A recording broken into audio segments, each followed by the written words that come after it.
a roll today. Hey, everybody. If you were here with me an hour earlier, I was hanging out with Boss and Cage, and now I'm about to hang out with the most beautiful human being I know. I love this lady so much, and I'm so sad I didn't get to see her last week, but I did get to see her last year. So, if you're new here, welcome to Shit Happens, because shit happens. I'm Paula, host of Talk Show WP, and now we have Shit Happens. And before that, I'm going to go ahead and bring this incredible, beautiful lady on the stage. Holly, baby. Hi, how's my favorite Paula doing? I'm amazing. Oh my God, I missed you so much last week. So much. I know.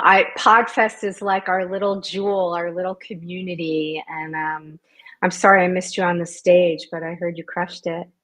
I did. Thank you. And even though you were not there, you were actually there because Charlie used our picture of DC on his slide. So you were there.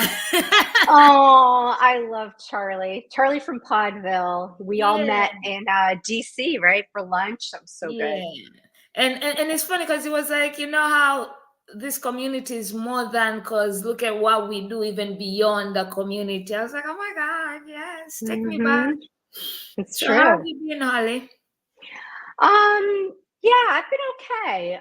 It's been a little bit crazy, my life. I had to sort of step off of the business and social media train to attend to a family emergency. So I've sort of been out of the loop from what feels like most of January. So like January feels like an entire year to me right now. I mean, January is always like a year. That's why people always say, like, okay, we are starting the new year in February because January is just always so long. I'm right there, New Year in February. So happy Same. New Year, Holly. Happy New Year. We need champagne and we need the like sparklers and everything. Before we get to anything, right? I want to know why you're obsessed with coffee, Holly, because I've never like I know people love coffee, but your love is beyond. So let's talk about that. All right, so admittedly, and without apology, I am a coffee snob. And I know I am. I'm kind of like that with all kinds of foods. Like, I really, I don't know, I love to cook, I love to eat. I've been exposed to some really incredible little shops and boutiques, and I like to share really nice things, and coffee happens to be one of them. And it's a ritual. I enjoy preparing it. I enjoy like having it freshly ground and using a French press or a mocha pot, and it's like a ritual. Like I mean, I think a lot of people have like tea rituals and maybe around hot cocoa or maybe even just pouring a drink, like they like their drink made a very particular way. So I'm kind of like that with my coffee, I have to admit. I like that. What's the best coffee I've had so far? Oh, well, that's a really good question because I have a few, but right now I found this really cute place here in DC called Zeke's, shout out. And every Sunday I go to DuPont Circle here for the farmers market, which is one of the biggest farmers markets in all of Washington, DC. And they are there. And I get, it's called the 1820 espresso blend. And so that's what I've been using but I've been using it as my French press, not as espresso, but I could use it for either. So Nice. I like that. yeah, I missed you, yeah. Osaka. And it's so sad that the one time I sent you a package, you don't get it because I sent you Tanzanian coffee. I know. And you know what? There's like a lot of thefts here in DC right off the porches, like if they see a package, and I think that's what happened. Sorry. Do you hear like a squishy sound or is just that on my side? I don't hear a squishy sound, but if you want me to switch from these, I can if you think that's what's doing it. I don't think so. Maybe it's just, sometimes the internet can be weird. Technology, right? It never Yes. works. So good and so bad. So, Ollie, one thing I learned about you as I was preparing for this is you are a mentor at what is it? SXSW. What's the long form? Oh my God, how can I not? Oh, it's so they call it South by Southwest. Yes, South by Southwest. Yeah, yeah. And, and and I know it's quite a very, I call it the expensive niche in this world because they really are that brand and stuff. So I want you to share about that experience. Oh, okay. So I took a chance and applied to participate in that, and I thought it was kind of a long shot, but I got lucky in 2022, and I got to be a part of the program. And one of the things that they do is they do like a mentorship program on one of their tracks. They have many tracks. They have technology, culture, music, film, all different ones. But they do have one track under, I think it was under culture and technology. And I came in and I had this opportunity to mentor all different people. They might have been startups, they might have been uh, planning on an entrepreneurial journey, they could have been students. You never know who you'll end up with. And strangely, this woman from Ohio University, for Scripps University there, which is a world renowned university, she put a bunch of her students in a van and came to Austin, Texas, to South by. And I ended up like interviewing them all in a row. And it was a really cool experience. I also got to meet with three founders, a really cool startup called Mogul that actually won the pitch challenge there and has gone on to do amazing things. And then there was one woman that I ended up mentoring. She had read my book at the time, and I invited her to come work for me as an intern so she could get an opportunity to look under the hood of a podcast. And she took me up on it. And she was a very gifted sound engineer. And we ended up working together for a couple of seasons.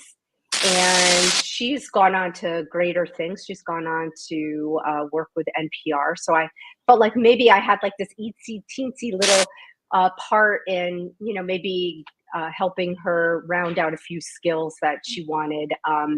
But so that was like really cool being able to do that. I got interviewed by a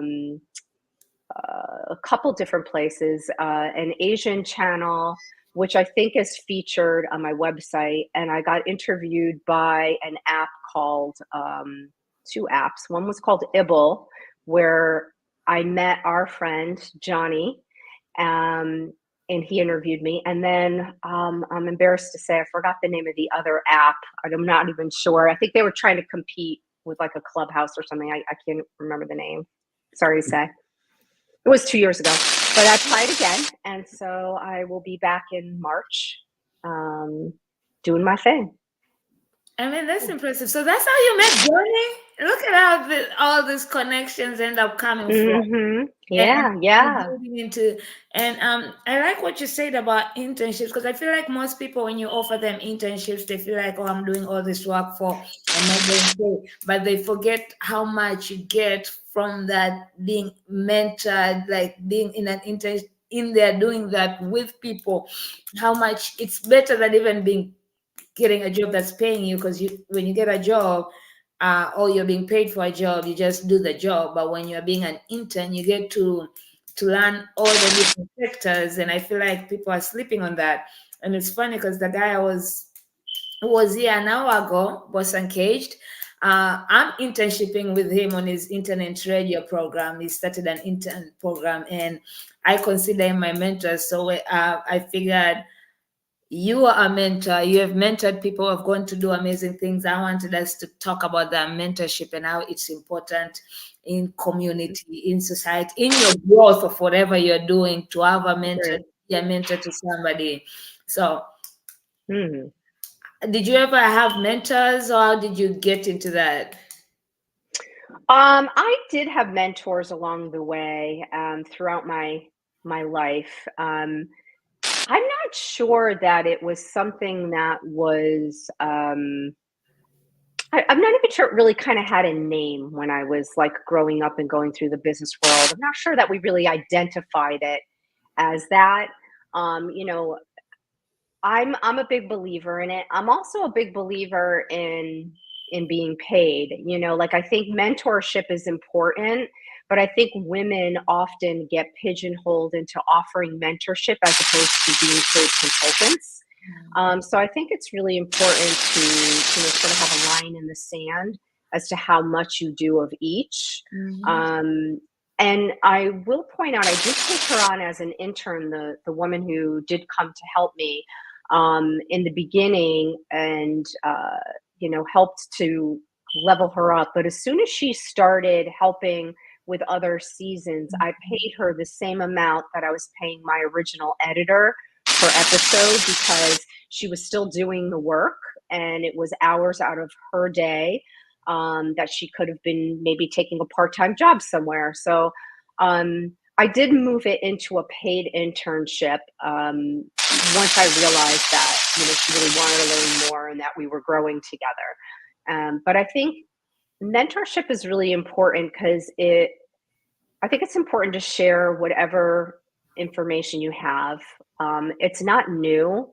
Anything that we're sharing, it's not new. You're not, creating a universe, but you're sharing, you're sort of carrying the baton that's been handed to you. And so I think it's really important to mentor throughout life. And even if you haven't and you give that gift to somebody, they'll probably pay it forward because it'll be worthwhile for them. And then at some point, especially for women, I think it's really important to have paid consultancy. I think a lot of people love to put women in that mentorship program. Similarly, how they love to put women in volunteer work. It's all important, and I volunteered endless hours, but I think it's really important to pay women their worth. I think women get asked to do that more than men, to be honest. Oh No, yeah. no shade, but it's just the truth. It is the truth, and I've also seen that. Like I've seen more, even when it comes to volunteering, or you see the numbers, you see where it's lucky. And I'm also like, don't get me wrong, I've had internships where I've been paid and I haven't been paid, and I like it when, like, if I'm being an intern and I do the bare minimum, I get it. It's gonna stay there.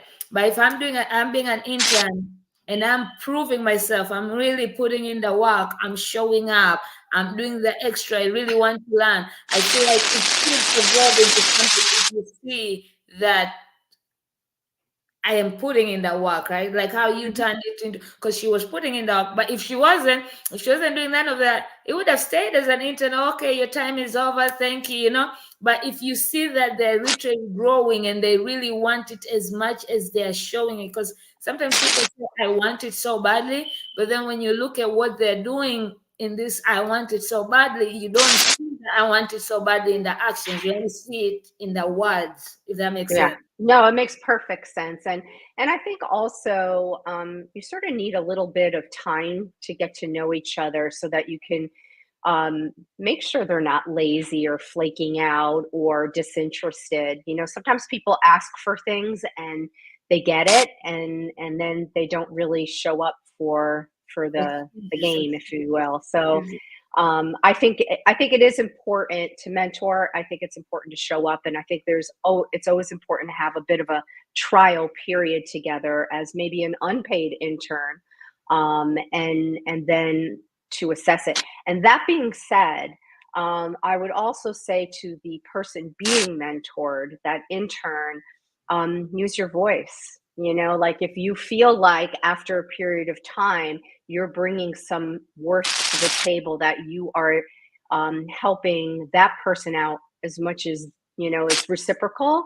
It's okay to show up to the table and say, hey, I think we've reached a point in our relationship that I'd like to look at a paid opportunity with you. I think that's important too, to have it be very two-sided and not one-sided.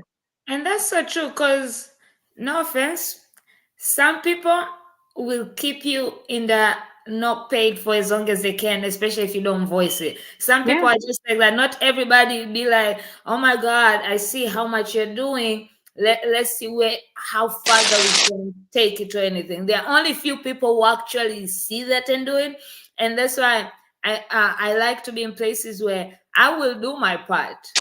Hmm. But if you're not seeing me, I will raise it to the table and bring it like, hey, I've been doing this for this time, and this is what. And if it's not, it's fine. Then my time is gone. It wasn't wasted because I learned some stuff. I took a lot Hmm. with me, but I just need to go take it elsewhere where they will pay me for it.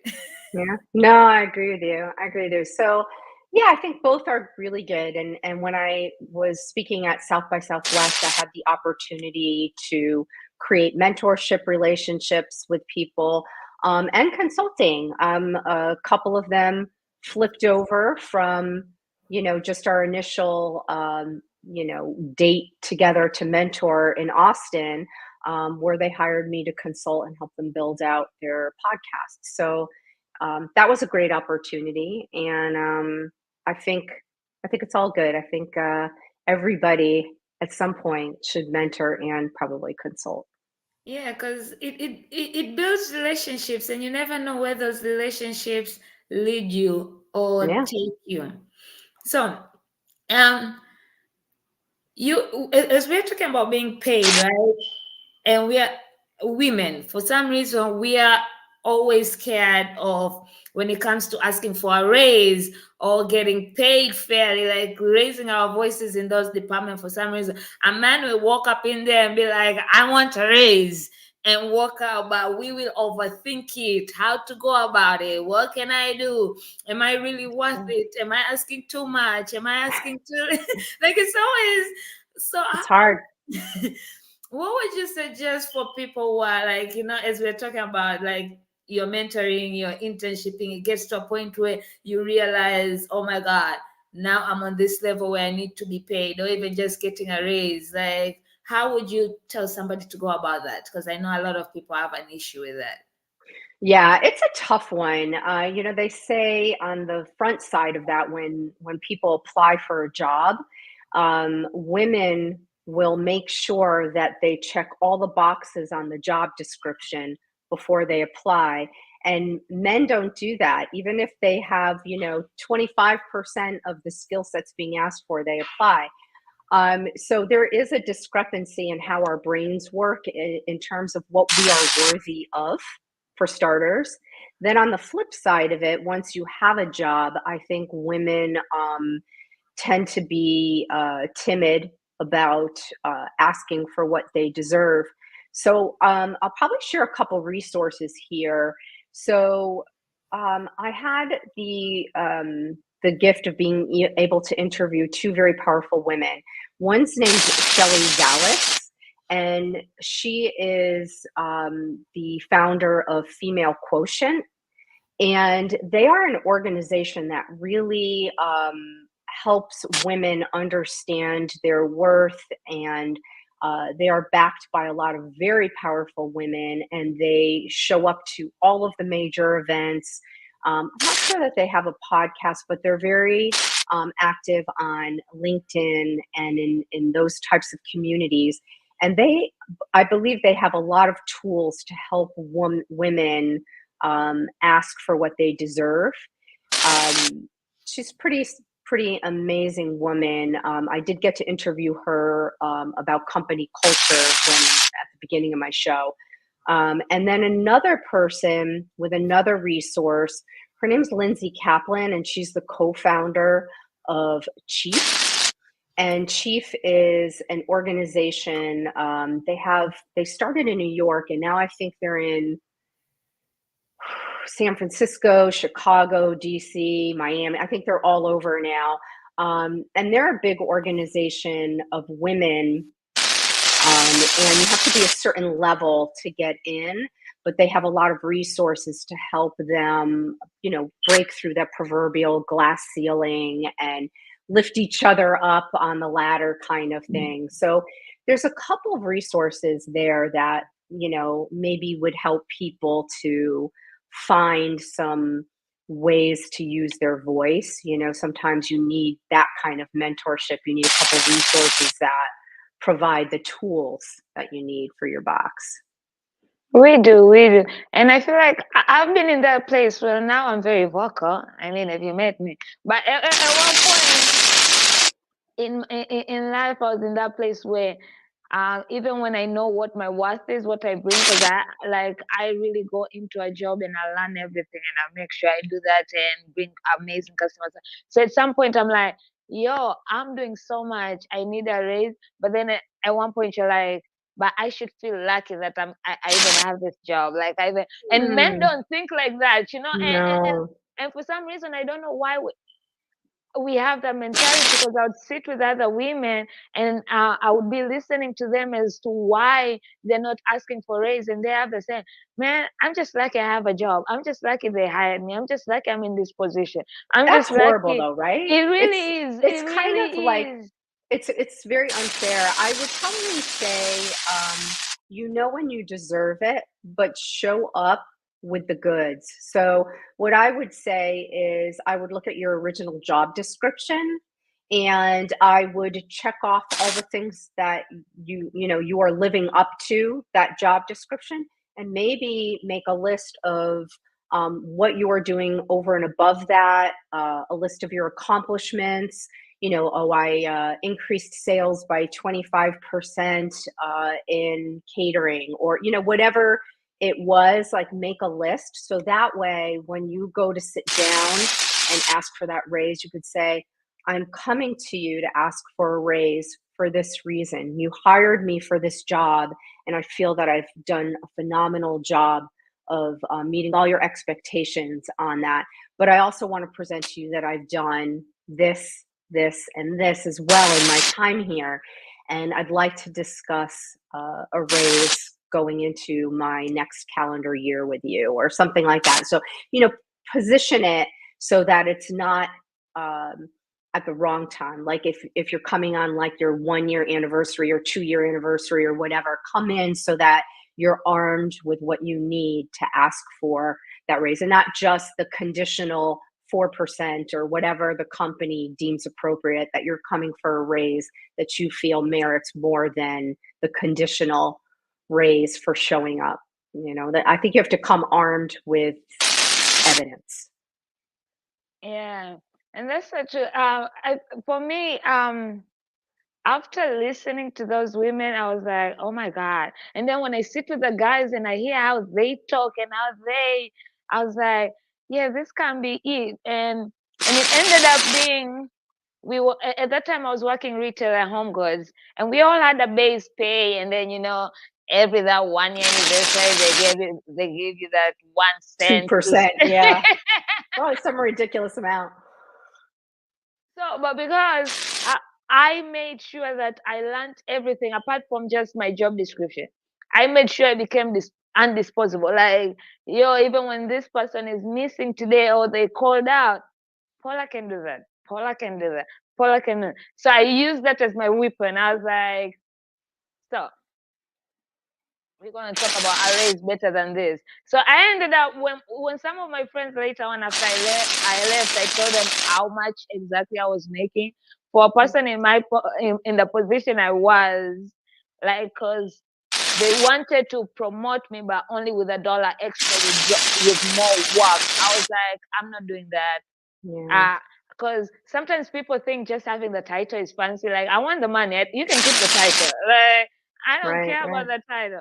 So I declined that. But with the position I was, the money I was making there, nobody was making. Even the people who got promoted to that extra dollar position, I was still making more, because every time I went to when it was my 1 year and they were talking about, we're gonna give you this, I was like, nah, I do this, I'm the only one who does this. I work every day because I come to the weekends and now. So I ended up negotiating, and I learned that I was like, you gotta stand up, because if you really know what you're bringing, if you see what you're bringing, they will comply to it, especially when you try to make you undisposable. And I used to tell people, I know it's just Home Goods and retail, so people take it, I'm just here to do my job and leave. I'm like, I'm gonna learn everything.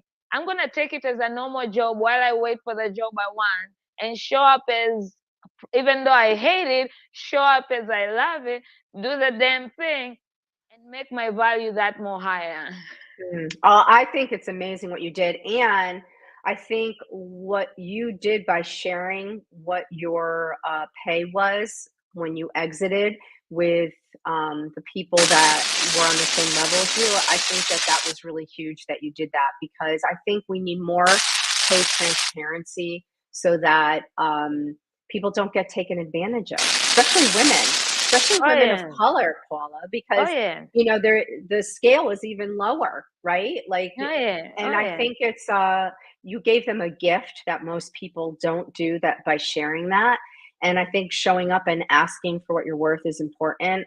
um, you have a unique skill, Paula. You have a very high level of EQ, which is that emotional quotient. Like, you are very sensitive and warm, and you pay attention to people, like when they drift off a little bit, or you don't hear from them, or you notice that they're not like engaging. Like, you're very good at you're very empathetic, and you recognize when somebody is hurting or is not really wholly present because maybe something's on their mind.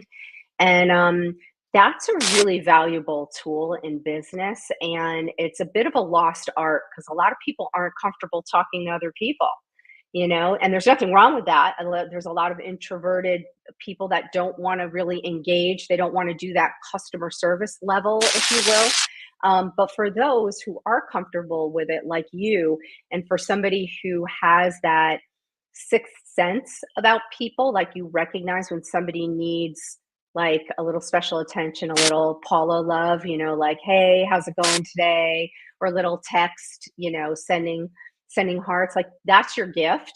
And that's a big thing, like in different jobs that you take, that people, there's a lot of people that can't do it. I would probably say 80% of the people out there can't do what you do. And that's always going to be a really big gift that you can bring to the table and make more money with, because you'll be telling the higher ups, I'm the one who has my finger on the pulse of what's happening here, because I'm able to talk to people and I'm able to recognize when people aren't doing well. And a healthy, strong workforce is important to you, and I can ensure that they stay that way because I'm dialed in. I can tell when somebody is not doing well, and I'm okay with approaching them. So that's a gift that you have. I truly believe that. Thank you so much. You're gonna make me cry. And it's funny because when you grow up, I've always been the emotional, the empathy, and I read a lot. Like, I read people a lot. Like, Mm-hmm. so, but those were the things when I was growing up were appreciated, because you're too emotional. You're a crybaby. You're too loud. You're all in our business. Because when you be like, so how are you really? Why are you in my business? All that, because people were so defensive back then, and people really didn't wanna. Like, now, a little bit, people are more open, warm, and willing to. They want to be asked, how are you really doing, and they want to feel like they are being seen for whatever they're going through. But back then, it was like, get out of my face, leave me alone. So, Yeah. to still be able to not lose that, because it's so easy for somebody to be like, oh my God, everybody, fuck all this. Why am I being, I'm just going to keep it to myself. So for me to be able to still be that throughout all the things that has happened, and for people to appreciate me for that now means a lot. And even when if I wasn't scared about being fired at that time, I would have probably told everybody how much I was making and how to make more. I know there's specific people who I literally talk to, and I know they won't run to go say, but they'll find a way to use that information to help themselves. So those I shared with while I was still at Home Goods. Then when I left, that's when everybody was like, listen, I made this much, so don't listen to them when they say they can. You just gotta tell them what you have. Mm-hmm. Because they see it, they just pretend they don't see it. Because it's retail, right? I Mm-hmm. know they Mm-hmm. see it. They know what you're capable of.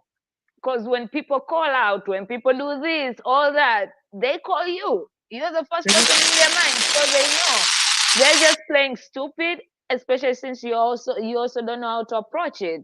And they're like, well, since it's not coming, why should we be the one to go to them? Because it's retail. It's not like a company that actually cares about your people. You get fired today, they'll have another person tomorrow.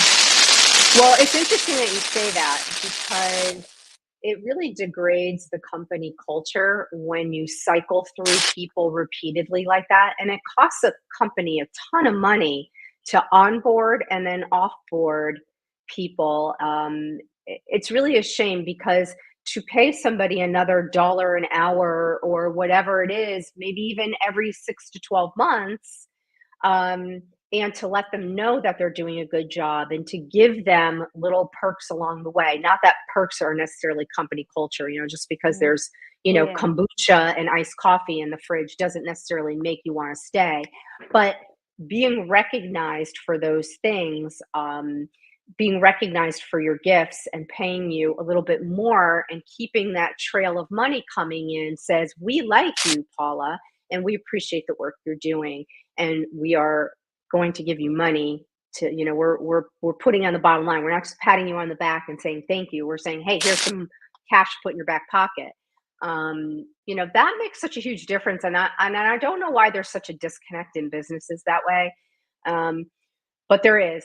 And I do want to say something. I just want to jump back to something you said when you were younger, how being empathetic and being having that sixth sense of emotion, like recognizing when people were blue or mad or, whatever, and you were, given a hard time, you were called emotional or too sensitive or too whatever. It was the same thing for me, by the way. And I truly think now that we're more open about discussing mental health without it being like as much of a stigma. I mean, I'm not saying it's not, but like people are a little bit more comfortable like being forward about like, hey, I'm going to take a little personal time this afternoon. Just got some personal things happening. I'm not doing so well. Like people actually talk now and say it. So I actually think, and I've said this before, but I think our emotional, sensitive side is actually our superpower and not a negative. So I'm sorry that that's what you were given as that's what was said to you when you were younger, because the same thing was said to me. But I think now it's really our strength because I think like when, for example, you recognize that I had gone silent on social media for a period of time because I was going through some shit. And you reached out to me to check in. And I have some people in my life, friends that I've known for years that didn't do that. So you have your finger on the pulse of that, and it is your power. It might have been presented to you as a negative when you were younger, but it is powerful. I appreciated that you did it. And then we started corresponding a little bit more because I felt very comfortable doing that because I knew that you were paying attention. And we just all want to be pay attention. We want somebody to pay attention to us, right? We want to be seen when we need to be, right? Yes. And that's true. All that you said. First of all, thank you so much for saying all that stuff. And I'm a person who don't listen to people when it comes to my life. So I'm glad that I was that way. That's why I am still who I am. Like, yeah, okay, they told me that was a negative. It is what it is, but it didn't stop me from continuing to be that way. And then now those same people thought it was a negative. Now they're the ones who want my light when they're going through their darkness. But so now it's good enough for you, but not back there. But something about, because I tell people a lot, right? Social media, as good as good as it can be in building relationships with people all over and promoting whatever, but it also is bad because people see you posting or being on social media, they assume you are good. Mm-hmm. They forget that there's also tools. Not everybody, when they post, they're actually what they're feeling, what they're going through. Sometimes most of us content creators, we are always constantly be told, you need to post, you need to post. So even I might be in my bed crying and I'm putting a post up, but that's not what I'm going to. Or some people have scheduling tools. They schedule posts. So whether I'm on social media or not, my post will still be going. But people have started using the social media as, oh, as long as she's on social media, she's fine. And me, I'm a person who I really read people's posts, or like I see the switch. Because when I see somebody posting, whether it's scheduled or not, and depending on how they're posting, if it's over, like, I'll be like, something ain't feeling right here. And I will reach out. But then, because I am not the typical just scroller, I literally will, my friends will be like, Paula analyzes social media posts. I'm like, yeah, because I really want to understand and hear it. I don't want to scroll, because even in my post, that's why I want engagement. I want people to actually read, feel, and engage. So I'm going to go through that. So most of the time when I see, I'm like, I need to reach out to her. I don't think she's really okay, or she's feeling well. Or even when I see people not being, who are normally online, and then I'm like, wait, I haven't seen Holly in here for 2 seconds. I haven't seen Christoph's post, because you guys are always in my timeline, right? So I'm like, I need to reach out and just make sure they're okay. Which is because sometimes people just take social media breaks, just like, oh, I'm good. I just needed time off, because Instagram can do that to you. Yeah, well, it's a lot of work, but I think it's really great that you're paying attention to the details and the nuances of people's posts, and you can tell like when it's a scheduled post and when it's like a more spontaneous, in real time kind of post. And I think it's really great that you do that. I like to read too. I guess I'm one of those weirdos that read all the captions. I follow this influencer, Taryn Delaney Smith. I think she's freaking adorable. And she posted once, I'm going to put my finger on every story of my friends and read every last word that they put on there. And I'm that person. I do that. I will be hot, like, wait, don't go fast. Or sometimes if I'm in a place where I can't read, I'll screenshot it so I can come back and read it and then come. But that's where all the juice is, right? Like people are putting stuff on there for a reason. You know what I mean? It's not just like, hey, here's a fire emoji. When people really type some stuff on there, I want to read it. I want to read it, And we talked about this when we were in DC together, about how people don't really read. That's why people like, they just like, but there's no engagement. Because if you actually read the post, you would have had to respond. Because have you seen how juicy my post was? Like, so, and that shows me that people really don't read. They just like, because how are you gonna see a whole caption like that and not respond? Like, come on. You're right. It's so true. So before we get to an end, I just want to find out, is coffee culture coming back? Are you giving us our coffee culture back? What's going on, Ollie? I'm having trouble. I really am. Hello, universe. Where are you? I've gone quiet for a while with it. My last episode was with Seth Godin the end of May, and I have been on hiatus.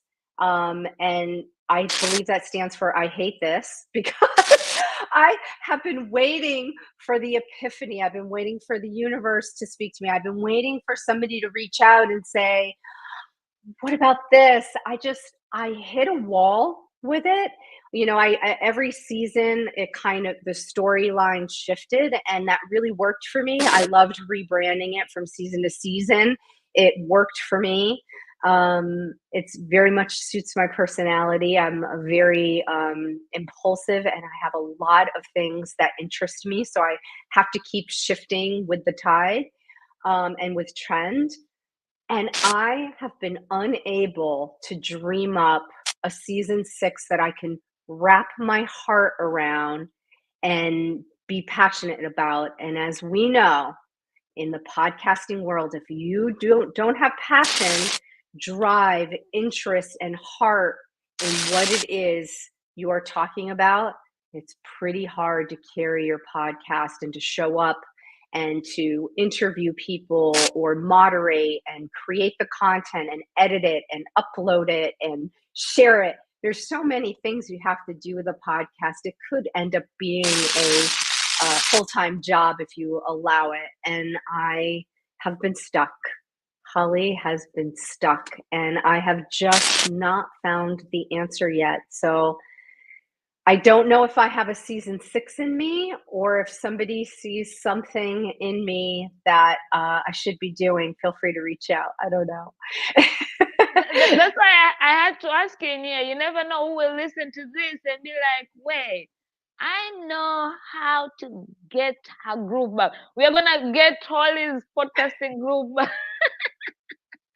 Yeah, who knows? Who knows what I'm supposed to be doing? I've done a lot of things, as you know. So you want to share some of those amazing, incredible things you've done? Because I was amazed by them when we were having this. I was like, wait, you did it? I was like, oh my God. And that's why, people, she's my number one influencer. Like when people talk about, oh, that's my favorite influencer, Holly is my favorite influencer. Because I feel like people feel like to be an influencer, you really need to have high numbers. So, but if people really watch your stories and the incredible stuff you do and the incredible people you put on, like you have put me on to so many people who I wouldn't have met. And that's what an influencer is. And you don't have to put me personally, but you're putting the content out there. I'm watching, I'm dissolving it, I'm resonating with it, and then I'm moving further. And I mean, we just connected on we were all following the same poet. Oh my God, I forgot her name. She does incredible poems, and then you introduced me to somebody else who now I'm in love because that man's voice. But so I know. So you see, that's the type of influence I want, not you having numbers and just trying to make me to go buy some shit or anything. A person who really just shares, because Holly, you go to comedies, you go to poems, you go to fashion shows, you go to, and you just share, you support people, you support your friends, you share their work, and we just find it. That's incredible. Because people these days, even your friends will come to your stuff and they won't even post you or whatever. Like when I'm at Podfest, everybody knows I'm at Podfest because my entire content is Podfest. If I'm at somebody's event, I'm not going to worry about taking a picture of me or whatever. I'll make sure I capture whatever so people can know your greatness who weren't here so that they can want to be here next time. And that's what you do.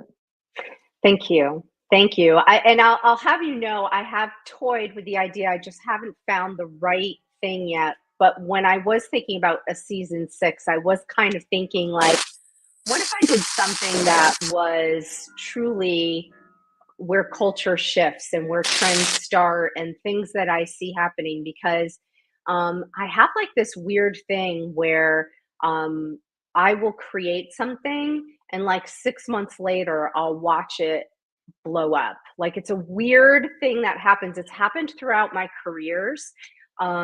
You know, like here's a random thing. So like, people don't know this, but I was a jewelry designer for about 15 years. And I was very fortunate. I got to collaborate with some really incredible designers. And my work was carried in some pretty cool places. So I'll leave it at that. I won't get into too much detail there. Because sometimes all the name dropping is really boring, right? So anyway, that's something that I did. And I did this series of, I called it All Things Wings. And I did scarab beetles and butterflies and hummingbirds. And I made them from a process. It was, well, I won't get into that detail, but it's made with a precious metal clay. So I hand sculpted them. And I made these scarab beetles, and I'm not kidding you, 6 months later, I'm seeing them in Soho in New York City at Me and Row. I'm seeing them in Anthropology. You know, a year after that, I'm seeing them on Tory Burch, and I'm like, yeah, been there, done that. So it's that weird thing. Like there was this really incredible comic that I saw here in DC. There might have been 50 to 100 people in the room. And I kept, Yeah, I posted about him. I'm like, this guy is gonna go to the top, and I'm not kidding you. In under a year, he has sold out every stadium across the US and across the world since then. Like I see something. I can't put my finger on it. I feel it, and then I want to share it. That's what I Didn't love he? to do. Didn't he get a Netflix special? Yes, he did. Yeah, Matt Rife. That's the Yeah, comic. Yeah. because I kept on seeing him on your post and watching him on your post, and then the next thing and because I saw him from the beginning when you used to share him when it was like just you people in the room, and I'm like, and that's why I say you're my influence. Like when people tell me who's your top one influencer, that's you, Holly. Like I, Aw, you're so sweet. I don't know Thank you. about the Kardashians or nobody. I just know Holly Shannon. I don't know. I just know Holly Shannon. Speaking Oh. of Jerry, Holly, I'm turning 35 this year. I feel like you should craft me a piece. Oh, look at that. You're so cute. Well, so here's the thing. Happy early birthday. When is your birthday? Because I got to put All that in the my way calendar. all the way in June. You have time. You have enough I time. have time. Okay. So here's the problem that I have. So I do miss making jewelry, and so the reason why I stopped doing my jewelry, because a lot of people are like, well, why don't you get back into it? I had a house fire like you, and I had to put everything away. And as you know, it depends your life. Like you are, nothing is the same after that. You have your life before fire and after fire. And I had to put everything away. And when I pulled everything back out, the model for that industry had shifted a lot and had moved from wholesale to consignment for small people. I'm not talking like the anthropologies of the world, but for smaller entrepreneurs like myself, that was always putting the stamp, shop local, small business Saturday. That was me. It turned to consignment, and it was really, really hard to build and flourish in that kind of model. And so I lost my mojo on it. And now I live in DC, and I live in a smaller setting. And so I don't have a bench, and I don't have my torch, and I don't have all of my tools. I'm just not really set up for it here. So I will send you something from a prior collection for your 35th birthday that I still have, but I haven't been able to set up shop again. So We need to the gods to hear. Please bring all the mojo for Holly. We need to get her because she hasn't wrote another book. By the way, she's also an Amazon bestseller. So she hasn't given us another book. She's not. There's no any signs of season 6. There's no jewels coming to life. Some mojo. Please bring some mojo over here. All the gods. I need to go do my god's rainy dance tonight so that some sprinkles can fall down on you, okay? Yeah, I have to come up for I have to rise. I have to be the phoenix rising. I need help. Anybody, come hire me to do something special with you. I love to collaborate, so that's what I need. Or you'll be like, if you ever watched, oh my god,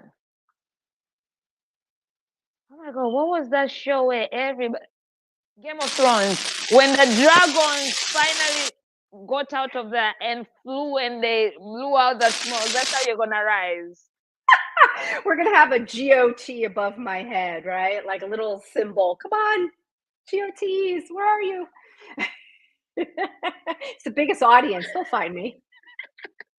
But anyway, if anybody wants to collaborate with Holly or have some ideas, whatever, we are always, and the best thing about creators, we're always willing to listen and hear, because you never know by talking to somebody else. I just having a coffee meetup and just talking, something might spark, because you might be inspired from somebody who you didn't even expect, or from a conversation that you weren't even expecting to be inspired. So y'all send some positive mojo to Holly, okay? Thank you. Holly, thank you so much for hanging out with me. And people go get her book, Zero to Podcast. It's on Amazon. And this is why I tell you she's an influencer, because it was top 10 bestseller in 3 categories, okay? And it was also Amazon's hot new Lilis. And she was also 40 under 40. She's that like, oh my God, we need this human back in this creative world. So let's Oh, bring her thank back. you. But before we end this, Holly, since you are right now in that stuck moment, so I'm gonna put you in that hot seat, and maybe this might also, because Oh, my sometimes seat is so hot. because sometimes we are very good to advise somebody, like, and then we are going through the same shit, but the advice we give, we don't give ourselves, like, So I'm asking you, if I was that friend who was stuck right now, who was in your position, who's feeling what you're feeling, what advice would you give me? You're good. You are good, Paula. So I would probably say reach out to people that you trust, that have seen all of your true colors and still love you without judgment, and maybe ask them what they have seen in you at the height of your creativity. What really showed up, and where you think their passion was along the way, because passion ebbs and flows. So Mm-hmm. I think talking to the people closest to you could help reveal that. And I would probably say, if you're more introverted and you're not really comfortable having those deep dive conversations, I'm a deep dive girl, so I don't mind it, but like some people don't like it. I would say trust in yourself and grab a pad, like old school, with a pen, not your phone, because then of course, yeah, if you have your phone, you're going to be like checking social media, Distracted, email. yep. So yeah, so like you need to go like sit quietly on your back porch with a pad and a pen, and just start writing down anything you have enjoyed doing throughout your life. I don't care if it's like rock climbing, writing to your grandmother, making fun drinks with friends. Maybe it was a particular job and there was a role that you played, like, I don't know, editing podcasts, whatever. Just like write down all of the things that you've ever enjoyed doing, and then just sit with it for a little bit and come back to it, because we're always our best editor later. Come back and look at it later and see if you see any through lines in your creativity or something that you might want to go back to that you've done before. So that's what I'd probably advise. Now look at that. That is a perfect advice. And since February is your new year, we are beginning February. So I'm gonna give you a homework. In this month, go do something like that. Start with that. Go. The same advice you're giving us, do that, please. Okay. Thank you. I will. Thank you. All right. I Before love we you, go, Paula. I love you too, Holly, and thank you for coming on. Let the people know where they can find you if they want to connect with you or just vibe with you or have coffee with you. Yeah. So I'm in DC, so I'm always open for coffee, but hollyshannon.com, try to keep it simple. If you want to launch something, collaborate, podcast, start a podcast, need a speaker for something, hollyshannon.com. And I'm on Instagram. I have like 2 followers. Paula's one of them and probably my mom's the other. So like I am not an influencer and I don't profess to be, but I do have some fun on Instagram, and I'd love if you join me on there, and feel free to follow if you want or not, whatever. I hope to see you somewhere. You should, because you're gonna enter a different world. The stuff she shares, especially if you're into the world of art, you will find a lot of things that will end up coming you and into a whole different world. So follow her. Go ahead and do some. Go ahead and follow her. And with that said, thank you all for those who joined. Thank you for joining. If you're gonna watch this later, I do hope that this inspires you, motivates you, or maybe ends up connecting you with Holly for a collaboration, because we are looking forward to that. Thank you all for chilling with Shit Happens, because shit happens over here.